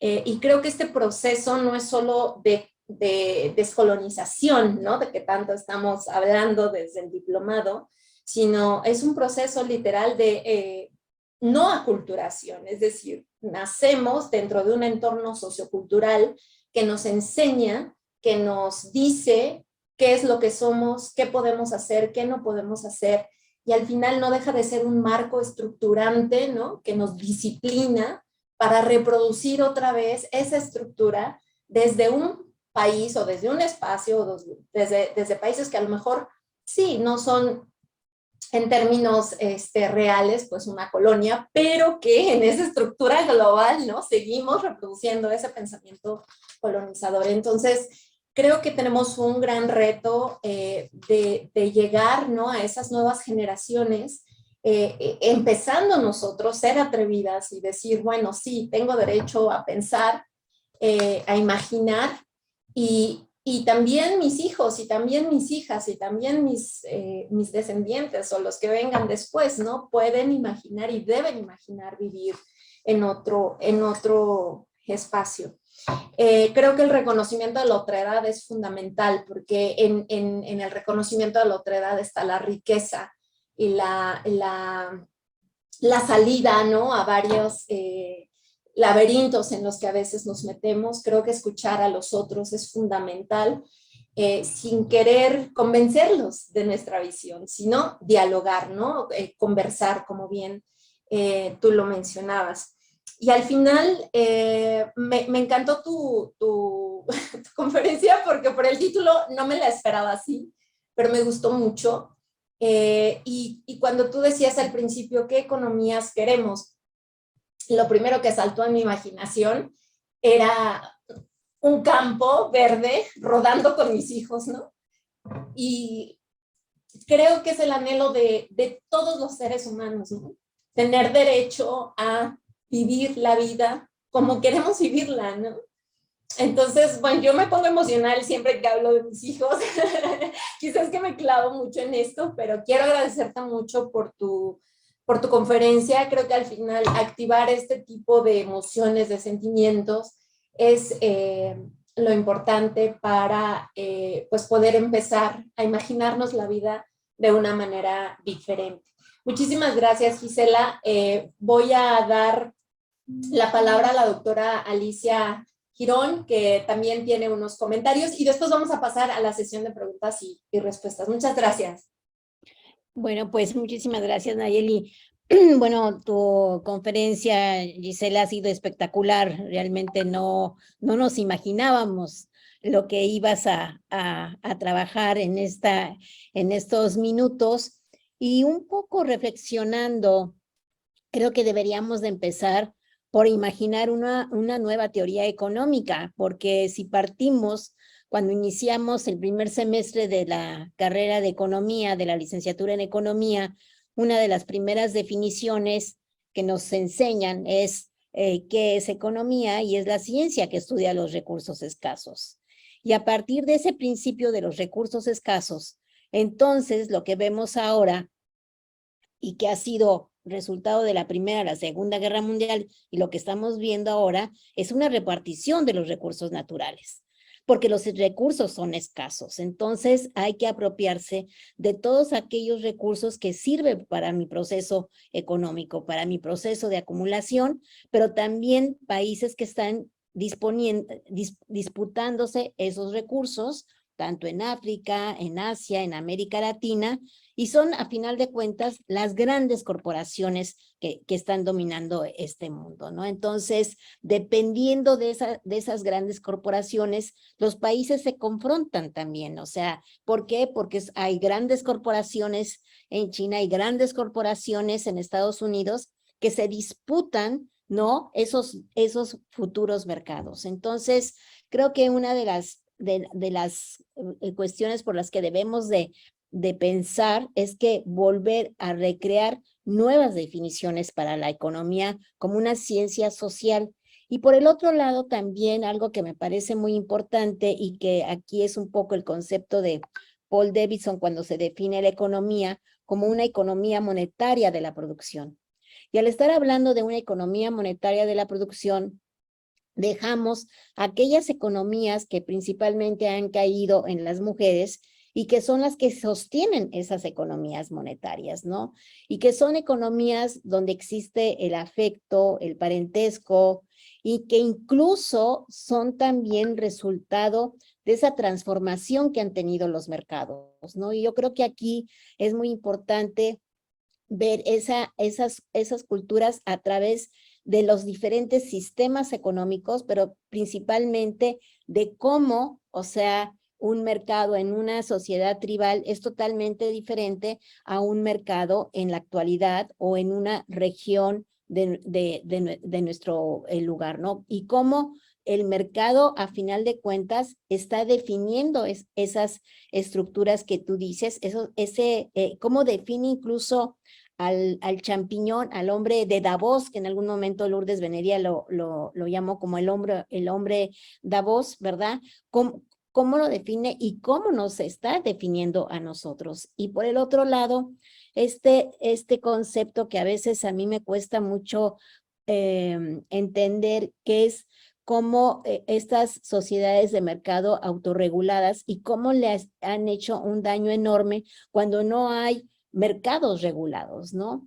y mercados que deben de estar en beneficio de la sociedad, pero cómo esa disputa de la ganancia a través del incremento de los precios, ¿no? Porque precisamente son escasos, ¿no? Entonces, es lo que estamos, simplemente lo que estamos viviendo ahorita, esta inflación galopante, precisamente al romperse esas cadenas productivas que eran basadas en la globalización, muy en un mercado gigantesco, autorregulado, bueno, se rompen esas cadenas y entonces, pues ahora, ¿verdad? Pues hay una escasez y por lo tanto, esa escasez realmente te va a impactar simplemente en los chips para los coches, los chips para las computadoras, ¿verdad? Porque resulta que era mucho más fácil y mucho más barato hacerlo en otra parte del planeta. Entonces, creo que sí es muy importante imaginar los nuevos mundos. Yo, desde mi impresión, esta imaginación tendríamos que construir una nueva definición de economía, que no es la ciencia que estudia los recursos escasos, es una ciencia social que tiene que poner en el centro a la sociedad, ¿no? Y a todos los presentes, pero también es en una sociedad donde la reproducción social tiene que también estar relacionado con lo que viene a ser la vida. Entonces, a mí me parece que el haber hecho esta conferencia de podernos imaginar, ¿no? Un nuevo mundo posible, pues nos pones a pensar y nos dejas una tarea, pues para todo el diplomado y para irla resolviendo poco a poco, para irla trabajando. Y también esto que me llama mucho en las lecturas de Polanyi sobre las sociedades donde hay reciprocidad y redistribución. Me cuesta mucho trabajo entender esas sociedades tribales, porque efectivamente aquí es donde la antropología entra, ¿no? ¿Cómo estudia esas sociedades? Y en economía nosotros no estudiamos esas sociedades porque simplemente partimos de que hay un trueque y por lo tanto lo que nos interesa es el intercambio, el sistema monetario, los precios, la inflación, etcétera. Entonces, aquí pues es una tarea que nos dejas pendiente y bueno, pues me gustaría seguir hablando, pero me parece que hay preguntas del público y le doy la palabra a Nayeli y bueno, pues sigamos, Nayeli. Sí, gracias, doctora. Gisela, no sé si te leo la primera pregunta y si quieres ya nos das comentarios en conjunto para irle dando también espacio a nuestros participantes. La primera pregunta es de Gabriela Gallegos y dice, bueno, es pregunta y comentario. Dice, la matriz colonial de poder nos dice hasta qué imaginar y cómo hacerlo, bajo qué esquemas debemos funcionar. Ese gran techo colonial sobre el que vivimos realmente tiende sus lazos hasta nuestras fantasías. La carga semiótica es casi totalizadora. ¿Cómo podemos ayudarnos a practicar la imaginación del día a día, situarnos en esa frontera epistémica, demorar nuestro ojo, nuestra reacción y nuestra actitud cotidiana? Me gustaría saber su opinión al respecto. ¿Cómo le hace usted? Si nos puede dar algún ejemplo. Adelante, Gisela.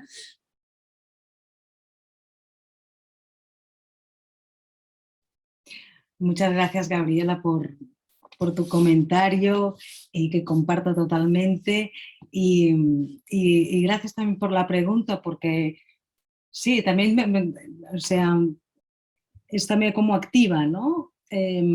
Parte un poco de la ponencia de hoy era también presentar un poco claves o rutas de las cuales a mí me parecen importantes en esta imaginación que es emancipadora, ¿no? Que por lo tanto es decolonial. Y una de las primeras cosas, bueno, yo lo señalaba como en el punto 2, ¿no? Que es esta idea de la distancia, ¿no? Esta matriz colonial de poder que nos totaliza, ¿no? Y que nos nubla, a veces no nos permite imaginar, crea parte de este colapso de la imaginación de la cual estábamos hablando. Y el hecho de crear esa distancia, ¿no? De la que hablábamos, de que nos permite un poco separarnos de aquello, ¿no? que conocemos muy bien, a pesar de puede ser que estemos en contra o que nos horrorice, ¿no? Porque también para mí hay esta pregunta, tenemos muchas veces muy claro de lo que estamos en contra, pero ¿cuál es la otra propuesta, ¿no? Entonces, al alejarte incluso de eso que estás tan en contra, que tanto te ofusca, permite esta visión más amplia de cosas, de estos imaginarios que ya existen, ¿no? Hay como semillas de estas cosas, ¿no? Que ya existen, semillas o ya proyectos o situaciones, ¿no? En mi caso, permitirme esta distancia me ayuda a practicar otro tipo a disciplinar una visión, a demorarme en esta mirada de la que hablábamos, a ejercer la curiosidad que venga de este lugar honesto, que no totalice una experiencia, ¿no? Que pueda observar, ostras, ¿qué está pasando ahí? ¿Cuáles son estos códigos? Que puede que, ¿no? Lo que hablábamos, esos códigos que son sorprendentes y que no son comunes, no los desconozco, pero intuyo, ¿no? Que ahí puede haber algo. Y eso es ese entrenamiento, yo creo, de la mirada que permite esta distancia. Si a veces estamos tan inmersas en alguna cosa, la mirada yo creo que se confunde, nos hace ver como que no existen estos imaginarios.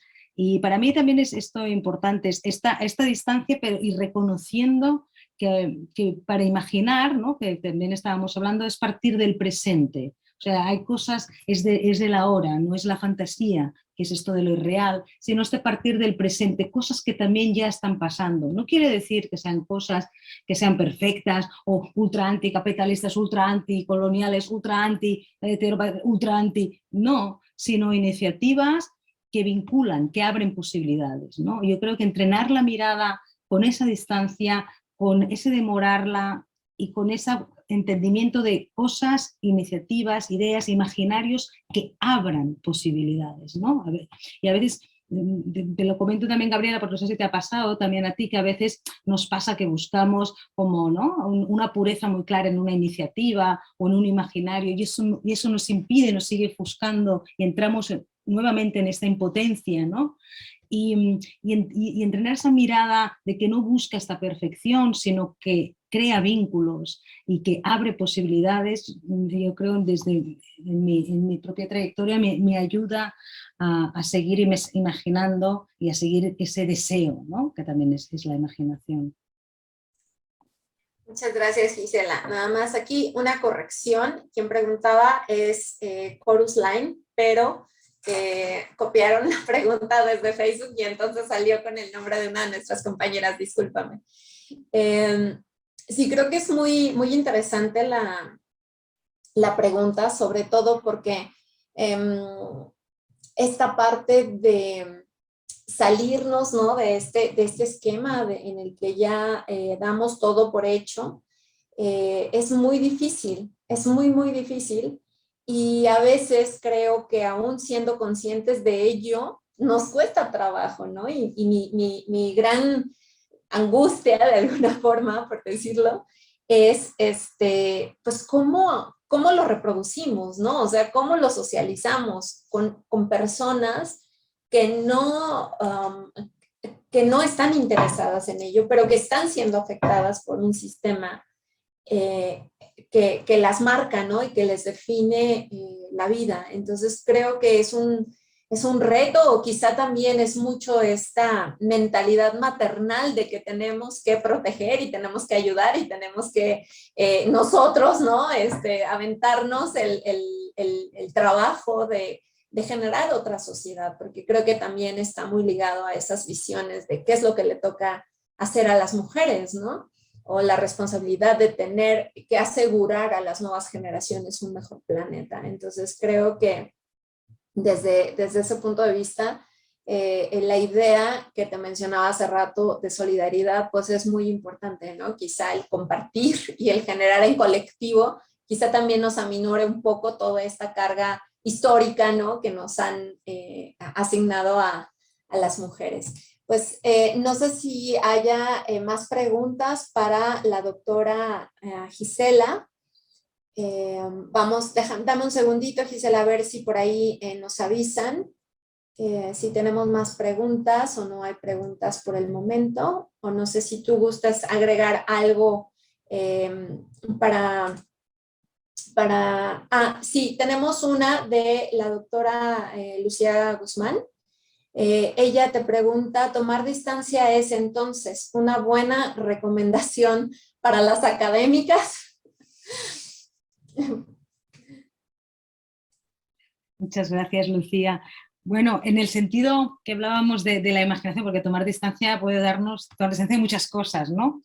Pero en esta manera de la imaginación que intentaba plantear hoy, aquí es una distancia, es una separación, pero que vincula, ¿no? No es una separación de ruptura de lo que hablábamos, sino es importante esta idea para mí, ¿no? de que la imaginación tiene que ver con el vínculo, ¿no? Está vinculando constantemente. Esa idea de separación lo que nos permite es a la vez vincularnos, es separarnos para vincularnos mejor, ¿no? Y ponía el ejemplo de la mesa. Una mesa nos puede separar, pero seguimos estando vinculadas, ¿verdad?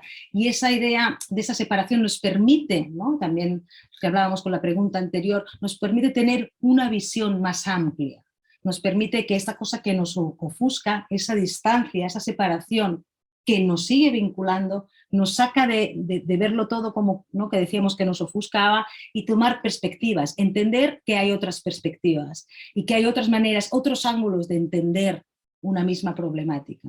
Pero eso también es como no caer con un relativismo cultural, ¿no? Es decir, bueno, todas son opiniones, no. Cuando hablamos de la imaginación emancipadora que separa pero vincula, es una imaginación crítica, y la crítica lo que hace es que nos la posibilidad de discernir, de poder decir, bueno, todas entre estas perspectivas, cuáles nos oprimen, cuáles no, cuáles queremos, cuáles no. Es decir, es el discernimiento que también permite la imaginación. No es fabular, no es vamos a imaginar por imaginar o nos separamos por separar, sino es esa separación que vincula sin cerrar para otras perspectivas, no para que todas sean aceptadas, ¿no? Sino para decidir cuáles son las que queremos. Entonces, para mí este es el punto clave, ¿no? Son estos pequeños matices de la imaginación que yo quería como un poco traer aquí, ¿no? Y bueno, sería un poco esto, no sé si he quedado claro. Gracias, Gisela. Y por acá está otra pregunta de Valeria López, y me encanta que haga la pregunta porque se quedó en una de mis notas que hice mientras dabas la conferencia. Dice Valeria, gracias Gisela por tu exquisita conferencia. Mi pregunta es, ¿cómo imaginar en la pobreza? ¿Qué condiciones son necesarias para imaginar? Y pues bueno, yo quiero enganchar esta parte de la solidaridad a la que me refería, porque sí, justamente yo pienso lo mismo. En países donde hay pobreza tan grande como el nuestro o como muchos en el mundo, uno piensa cómo se pueden dar el permiso de imaginar si tienen hambre, ¿no? O si no tienen un techo donde descansar, si no tienen agua que beber. Entonces, la pregunta de Valeria es esta, ¿no? ¿Cómo imaginar en la pobreza? Adelante, Gisela. Muchas gracias. Sí, la imaginación es una facultad humana. Todos los humanos podemos y tenemos el potencial de imaginar. No pienso que pensar que es también imaginar sea exclusivo de gente que no sea pobre, ¿no? Yo creo que la pobreza no limita necesariamente, no tiene por qué limitar esa pobreza, ni esa imaginación, la pobreza no limita a ese imaginario, ni imaginares de ricos, porque si decimos esto estamos entrando en un clasismo, ¿no? Es como, no creo que para imaginar se necesite como unas condiciones como específicas, ¿no?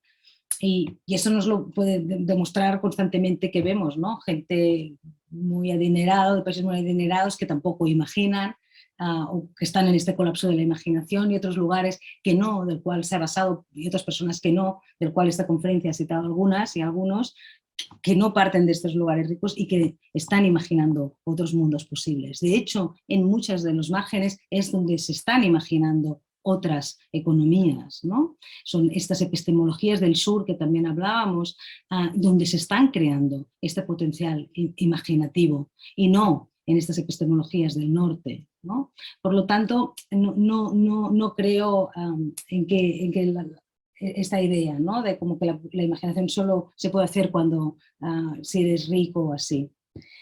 Eso te diría un poco así. Y relacionado también con la idea de la solidaridad que comentas y que comentabas antes, para mí sigue siendo la misma pregunta. Bueno, ¿solidaridad para qué?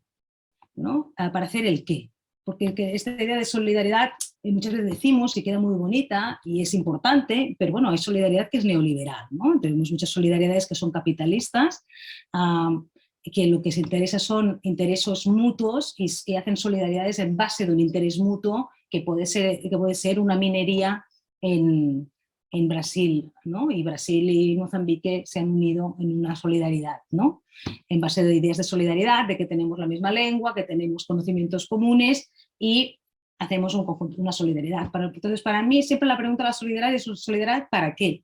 ¿No? Y desde dónde estas solidaridades, ¿no? Porque para tener solidaridades no tenemos que ser iguales, ni pensar iguales, ni venir de clases sociales iguales, ni venir de historias iguales, ¿no? Pero podemos tener problemas comunes, que esto es lo que nos une. Esto sería un tipo de solidaridad para mí emancipatoria.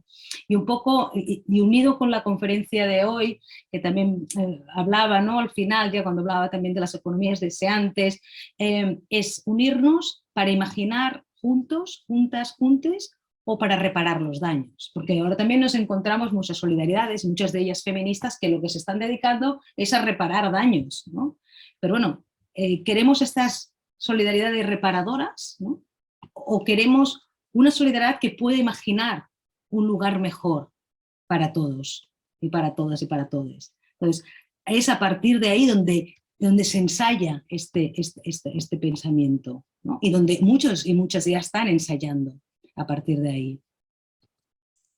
Sí, gracias, Gisela. Y por acá está la pregunta de Sagi García también.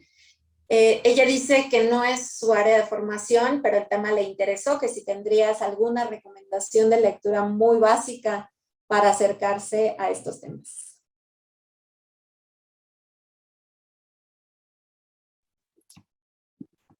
A ver, ¿cómo te diría? Porque claro, yo de verdad que estaba haciendo un poco esta conferencia entre medio con bastantes autoras que he mencionado, pero algo intuitiva, ¿no? De uniendo estos dos puntos. Pero a mí me ha sido de mucha inspiración hay un trabajo que ha hecho, no sé si la conoces, que también la he mencionado bastante, Iris Murdoch, que es esta pensadora y filósofa y es novelista, ¿no? Irlandesa, británica. Te recomiendo todas sus novelas, no pararás de leerla, es una maravilla. Pero tiene un librito sobre ética e imaginación, donde si te interesa profundizar más en temas de imaginación, pero no los vincula en temas económicos, sino hace toda una proyección de cómo podría ser la imaginación, ahí hay bastante, ¿no? Que si te interesa esta idea más de la imaginación. Te diría sí. Y si no, también te diría que leas cosas de alrededor de tu barrio, que seguramente hay iniciativas que están imaginando y están escribiendo, pero desde la poesía, desde la literatura, o incluso algún panfleto, un fanzine económico. Y ahí, entrenando esta mirada, yo creo que también puedes encontrar cosas muy chulas, que espero que también me compartas a mí cuando encuentres. Muchas gracias, Gisela. Bueno, pues ya no hay preguntas de quienes nos... A ver, por acá otra. Es que me sale por dos chats diferentes y se me va. Es un comentario de la doctora Lucía Pérez. Dice, muchas gracias por la excelente presentación. ¿Me podrías desarrollar más? ¿Por qué señalas a la distribución de políticas o recursos de igual magnitud que señalar al Producto Interno Bruto como indicador de crecimiento económico? Sí, muchas gracias, Lucía. Sí, yo lo que planteaba al principio, como mi observación del principio, era decir que principalmente cuando leemos sobre economía, incluso enseñamos y nos fijamos en los programas de muchos de economía, normalmente, o leemos textos de economía, siempre vemos que los temas que se debaten es sobre idea de distribución o sobre idea del Producto Nacional, ¿no? De cómo incrementar el Producto Nacional de alguna manera, y a partir de aquí se desarrollan teorías, se desarrollan diversas maneras de entenderlo, o de cómo distribuir este producto nacional, ¿no? Entonces lo distribuimos por edades, por sexo, por raza, por etnia, ¿no? Pero siempre en base a esta idea, ¿no?, del producto nacional. Y era un poco para decir, no como que la idea de equipararlo, sino como este es el tema que normalmente hablamos cuando hablamos de economía, ¿no? Evidentemente hay excepciones, pero en general hay siempre esta tendencia de teorizar o hablar sobre eso. Y esta conferencia invitaba a decir, bueno, esto es lo que hacemos ahora, pero no siempre ha sido así, ¿no? Muchas historiadoras, historiadores también económicos nos han explicado que hay muchos otros debates económicos que se han hecho que no iban alrededor del producto nacional o cómo se distribuye este producto nacional, si de más igualitario o más o menos, no para decir si esto está bien o mal, el problema es que es lo único o lo principalmente que se debate. Y muchos historiadores económicos nos dicen, bueno, pero esto es solo una cosa de hace unos años en concreto, antes hablábamos de otras cosas, que ahora parece que no podemos hablar, que el debate público económico ha quedado casi reducido a hablar de esto. Entonces mi invitación era decir, bueno, ¿y si hablamos de otras cosas? ¿Qué tal si hablamos de qué economías queremos? No para decir que esto no exista, sino para ver que hablar de economía es mucho más amplio, ¿no? Y de aquí por eso hablábamos de qué es la economía e intentábamos ver cómo esta economía es sobre relaciones sociales, que tiene que ver sobre poder, ¿no? Y hay como todas estas cosas ahí dentro. Entonces, era un poco el principio para mostrar esto, ¿no? Muchas gracias, Gisela. Pues ahora sí, creo que ya no tenemos preguntas y no sé si la doctora Alicia quiere hacer un comentario. Adelante, doctora. Sí, sí, justo en esto levanté la mano porque efectivamente se ha cuestionado mucho el indicador del Producto Nacional Bruto, porque o sea, ya sea que crezca, ya sea que descienda, pero hay un indicador que quizás es el más indicador para poder entender qué es el indicador del desarrollo humano.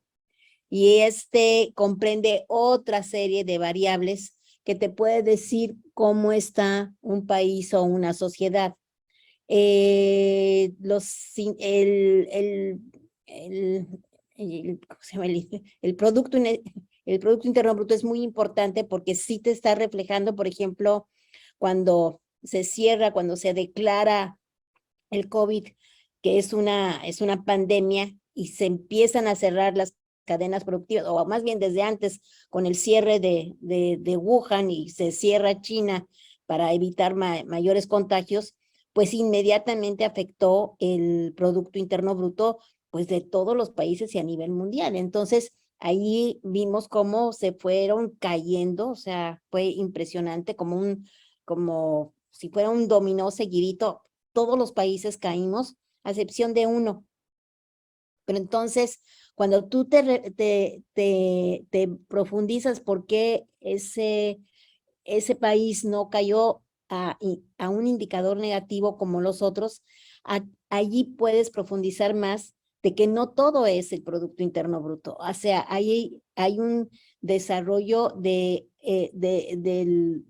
otros indicadores donde incluso se ha disminuido la pobreza, hay empleo que es mucho más importante. Por ejemplo, más allá del Producto Interno Bruto, en mi opinión, debería ser más importante ver los índices de salud, el índice de educación. Hay otros mucho más importantes que solamente el PIB que va y viene, ¿no? Entonces, sí hay un cuestionamiento muy fuerte y bueno, es así como, por eso es que también hay que, en mi opinión, reconstruir un poco, no solamente la definición de economía, sino los indicadores económicos. Y eso no quiere decir que haya, por ejemplo, y también para el caso del indicador del Foro Económico de Davos, por ejemplo, para mí es importantísimo porque allí te está también reflejando cómo estamos a nivel de salud, educación y de la participación de las mujeres en el mercado laboral, pero también en la participación en la vida política. Entonces, ahí son indicadores, que es un poco lo que vamos a ver en el diplomado. O sea, antes de entrar al cine y al arte, allí hay en cada módulo, vamos a ir viendo y diferenciando los diferentes indicadores y esto quienes son responsables es precisamente Violeta Rodríguez y también quien ha sido secretaria académica del Instituto de Investigaciones Económicas. Entonces, yo creo que esto es una parte del módulo sobre economía que nos va a permitir ver otro tipo de indicadores. Pues por mi parte sería todo, no sé, creo que podríamos seguir discutiendo entre si el mercado nos define o quién define al mercado, ¿verdad? Si está bien que sea regulado o autorregulado, e incluso llegar al cuestionamiento de los sistemas democráticos, que me parece que es un tema que sí lo deberíamos de poner en la mesa del debate, hasta qué punto las democracias han servido, ¿no? Para una vida mejor, o si estas democracias están en nuestro imaginario, ¿no? Social, o si estas democracias realmente son en la medida de que existe el voto, ¿verdad? Pero a final de cuentas quienes se deciden ahora sí que en una reunión de diputados y de senadores están definiendo la vida de nuestros países, pues no sé si también tendríamos que discutir qué democracia queremos, ¿no? O sea, no solamente qué economía queremos, sino también imaginar qué democracias son las que realmente necesitamos pues, para preservar la vida. Pues por mi parte sería todo, que podríamos seguir aquí imaginando y cuestionando más cosas. Gracias, Nayeli. Gracias a usted, doctora. Pues bueno, terminamos entonces así esta conferencia inaugural de nuestro diplomado. Solamente comentar que todavía esta semana van a estar las inscripciones abiertas para quienes estén interesados en tomarlo. Y pues bueno, en la página del PUA está toda la información y si no también pueden dejar un mensajito en Facebook o pueden mandar un correo a Educación Continua para que les den todos los detalles. Pues Gisela, antes de que llegue la medianoche a Barcelona, una vez más, a nombre del PUEA, de la doctora Alicia Girón, nuestra coordinadora, de todos los que trabajamos en el PUEA, queremos agradecerte no solo por la conferencia, sino por todo ese apoyo que nos has brindado a lo largo de la elaboración del diplomado. Que estés muy bien, cuídate mucho y pues estamos en contacto porque seguramente te vamos a seguir dando lata por ahí. Muchísimas gracias. Muchas gracias, Nayeli, gracias. Bien, hasta luego. Hasta luego, muchas gracias a todos los que nos acompañaron y así terminamos la transmisión de esta conferencia magistral. Muchas gracias y buenas tardes.